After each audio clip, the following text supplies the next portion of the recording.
دیکھنے والوں کو سلام۔ کیا آپ نے کبھی سوچا ہے کیوں مسیحی کہتے ہیں کہ ہم یسوع مسیح کے وسیلہ سے نجات پا سکتے ہیں؟ کیا ہم صرف خدا پر ایمان نہیں لا سکتے؟ آپ اس سوال کا جواب صرف بائبل پروگرام کے اس ایپیسوڈ میں جانیں گے۔ کیوں یسوع واحد ہمارا نجات دہندہ ہے اور خدا کے منصوبوں کی گہرائی حاصل کریں۔ عبارس کا 25 باب 23 سے 25 آیت میں لکھا ہے، اور زمین ہمیشہ کے لیے بیچی نہ جائے، کیونکہ زمین میری ہے اور تم میرے مسافر اور مہمان ہو، بلکہ تم اپنی ملکیت کے ملک میں ہر جگہ زمین کو چھڑا لینے دے۔ اور اگر تمہارا بھائی مفلس ہو جائے اور اپنی ملکیت کا کچھ حصہ بیچ ڈالے، تو جو اس کا سب سے قریبی رشتے دار ہے آ کر اس کو جسے اس کے بھائی نے بیچ ڈالا ہے چھڑا لے۔ آمین۔ ایک گنہگار کو روحانی دائرے میں قانون کے مطابق سزا دی جاتی ہے، کیونکہ گناہ کی مزدوری موت ہے۔ رومیو 6 باب اس کی 23، کیونکہ گناہ کی مزدوری موت ہے، مگر خدا کی بخشش ہمارے خداوند مسیح یسوع میں ہمیشہ کی زندگی ہے۔ ایک اور قانون بھی ہے جو ہمیں گناہ سے چھڑاتا ہے۔ پہلا آدمی آدم نے گناہ کی وجہ سے اپنا اختیار شیطان کے حوالے کر دیا۔ گناہ گاروں کو چھڑانے کے قانون سے اختیار بحال کیا جا سکتا ہے۔ پھر وہ کون سا قانون ہے جو اختیار کو بحال کرتا ہے؟ کیا پہلے دشمن شیطان کے سامنے ہتھیار ڈال دیا؟ خدا نے پوشیدہ طور پر انسانی نجات کا تعین کیا تھا زمانوں سے پہلے اس قانون کے مطابق۔ عبار 25 میں لکھا ہے کہ زمین کو مستقل طور پر فروخت نہ کیا جائے گا، کیونکہ زمین میری ہے، کیونکہ تم میرے ساتھ پردیسی اور پردیسی ہو۔ اسی طرح آپ کی جائیداد کے ہر ٹکڑے کے بدلے آپ کو زمین کو چھڑانے کے لیے فراہم کرنا ہے۔ اگر آپ کا کوئی ہم وطن اتنا غریب ہو جائے اور اسے اپنی جائیداد کو بیچنا پڑے، تو پھر اس کا قریبی رشتہ دار جا کر اور جو کچھ اس کے رشتہ دار، چونکہ تمام زمین خدا کی ہے، اسی لیے اسے مستقل طور پر فروخت نہیں کیا جا سکتا۔ اگر کوئی غریبی کی وجہ سے بیچتا ہے تو اس کا قریبی رشتہ دار واپس خرید لے۔ زمین کے مخلصی قانون کے مطابق اسرائیل میں معاہدوں میں زمین کی فروخت اور خرید کا تفصیلی عمل شامل ہے۔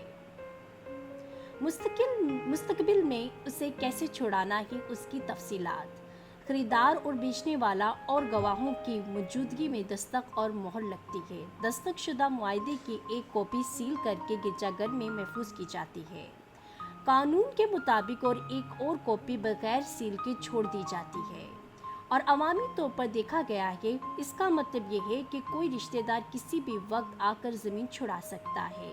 اگر کوئی رشتہ دار نہ رہے تو زمین چھڑائی جا سکتی ہے۔ خدا اور شیطان کے درمیان ایک عہد پیدا ہوا۔ آدم کی نافرمانی کے ذریعے زمین کی مخلصی قانون کے مطابق شیطان نے لوکا 4 میں یسوع سے کہا اور اس سے کہا کہ یہ سارا اختیار اور ان کی شان و شوکت میں تجھے دے دوں گا، کیونکہ یہ میرے سپرد اور جس کو چاہتا ہوں دیتا ہوں۔ آدم نے اپنی نافرمانی کے ساتھ تمام اختیار شیطان کے حوالے کر دیا۔ تاہم قانون بتاتا ہے اس زمین کو مستقل طور پر فروخت نہیں کیا جا سکتا، مستقبل میں چھڑایا جا سکتا۔ محبت اور انصاف کے ساتھ کام کرتے ہوئے خدا نے یسوع مسیح کو نجات دہندہ کے طور پر بھیجا۔ وقت شروع ہونے سے پہلے چھٹکارے مخلصی کے قانون کے قابل بہترین موقع پر خدا نے نجات کی راہ ہموار کی۔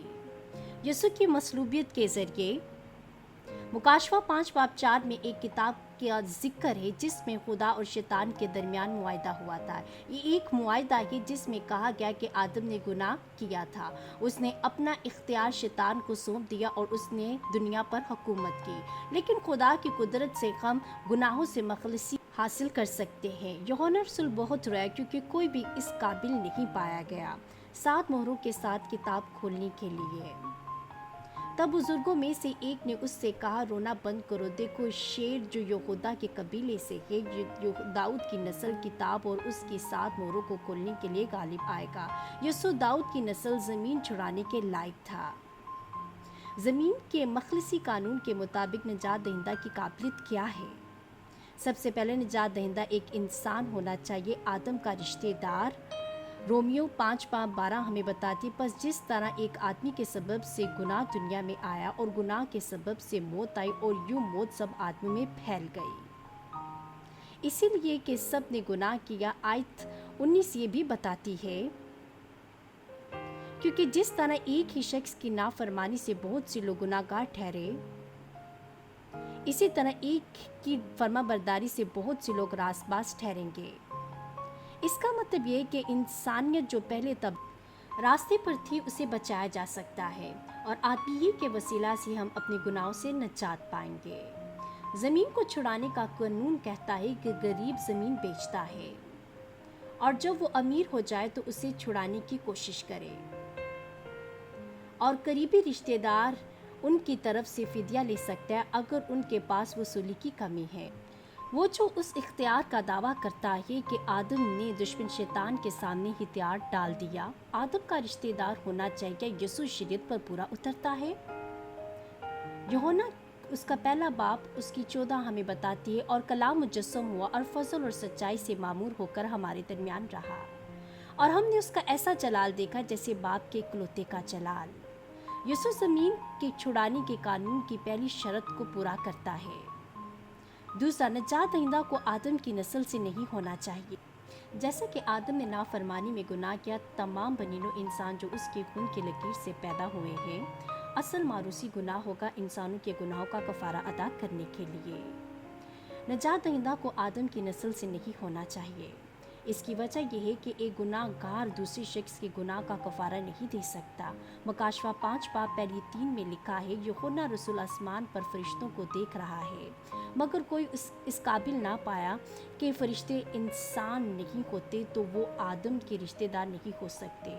यूहन्ना रसूल ने भी ज़मीन की तरफ देखा और आदम की नस्ल का जिक्र करते हुए सिर्फ गुनाहगारों को देखा। वो रोया और ज़मीन को जहन्नुम जैसा पाया।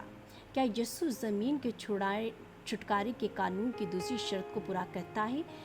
जिस्म के मुताबिक यीशु दाऊद की नस्ल से थे, लेकिन वो रूह कुदस की कुदरत से पैदा हुआ। इसका मतलब था कि यीशु का कोई गुनाह नहीं था। जैसे कि मत्ती 1:18-21 में दर्ज है, यीशु एक आदमी के तौर पर हमारे गुनाहों का कफारा देने के लिए पैदा हुआ था। वो आदम की नस्ल से नहीं था, क्योंकि यीशु रूह कुदस की कुदरत से पैदा हुआ था और कुंवारी मरियम से पैदा हुआ था। तीसरा, नजात दहिंदा के पास शैतान को शिकस्त देने की ताकत होनी चाहिए। किसी और का कर्ज अदा करना नामुमकिन है अगर आपके पास ऐसा करने की माली ताकत नहीं है। इसी तरह नजात दहिंदा के पास बनीनो इंसान को गुनाह से छुड़ाने की ताकत होनी चाहिए।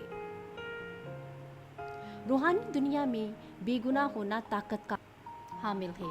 आदम के इख्तियार को बहाल करने की ताकत गुनाह से बेगुनाह होना है। गुनाह से बेगुनाह होना एक गुनाहगार शख्स को शिकस्त देने की ताकत है। क्या यीशु ज़मीन को छुड़ाने के लिए तीसरी शर्त को पूरा करता है? यीशु मसीह आदम की नस्ल से नहीं थे, इसीलिए उनके अंदर मारूसी कोई गुनाह नहीं पाया जाता था। यीशु का खतना पैदाइश के 8वें दिन बाद हुआ और मसलूब होने तक 33 साल तक शरीयत को मुकम्मल तौर पर बरकरार रखा। यीशु ने ना तो खिलाफ वर्जी की, ना ही कोई गुनाह किया। उसने सिर्फ खुदा की मर्जी की तायद की और मोहब्बत के साथ शरीयत को पूरा किया। बेगुनाह और बेकसूर यीशु के पास इंसानों को गुनाह से छुड़ाने की ताकत थी। चौथा, नजात दहिंदा के पास कुर्बान होने की मोहब्बत होनी चाहिए। यहाँ तक कि अगर तीनों साबका शर्तें पूरी हो जाएं, मोहब्बत के बगैर कुछ भी नहीं है। ये एक अमीर शख्स की तरह है जो मोहब्बत के बगैर बहन भाई का कर्ज नहीं उतार सकता।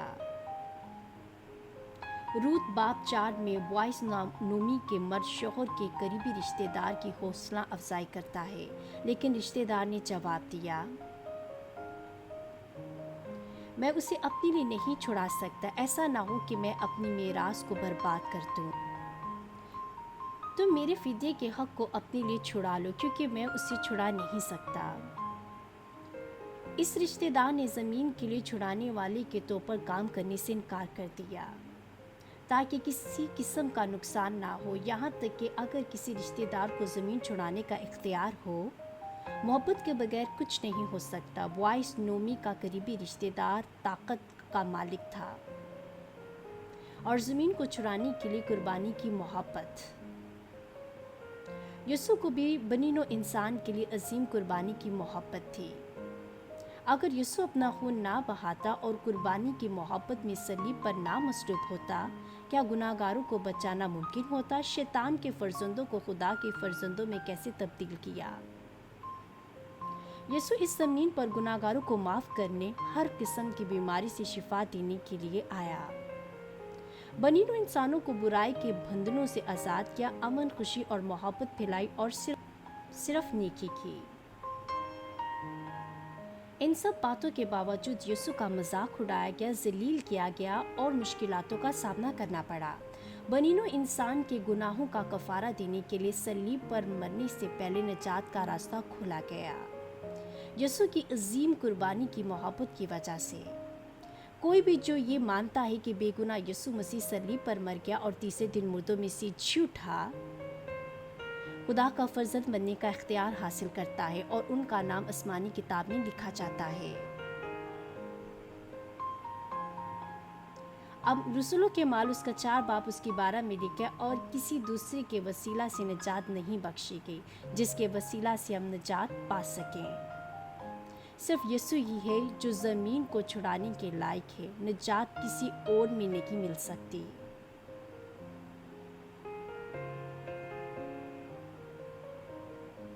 जैसा कि यीशु ने मौत की ताकत को तोड़ा और तीसरे दिन मुर्दों में से जी उठा, आज हमने जाना कि यीशु हमारा वाहिद निजात दहिंदा क्यों है। आपको यीशु के मंसूबों का एहसास हो सकता है। खुदा का बेटा इंसान के तौर पर इस ज़मीन पर आया। ये तमाम लोगों के लिए खुदा की मोहब्बत है।